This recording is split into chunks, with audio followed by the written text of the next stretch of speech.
Why are we doing this? Why are we doing this? What's the history and premise of this podcast? Well, I think it started, first of all, our organization, the Nonprofit Council, we have about 250 members, mostly nonprofits. And so we just started thinking one day, nonprofit leaders, how do they get to this role? I mean, because we all have a story to tell. We all have a story to tell, because most of us don't wake up or go through college and say, I want to work in the nonprofit sector. It's just not very common amongst all the different members that we've talked to over the years, the hundreds of nonprofit leaders that we know and we work with closely.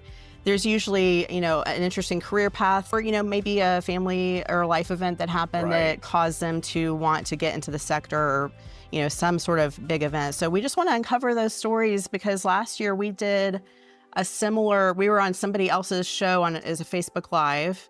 It was a long form interview. And it was 30 minutes. It was 30 minutes. We were like freaking out. I know. Like, we're never going to be able to fill this. I know. I was nervous about that.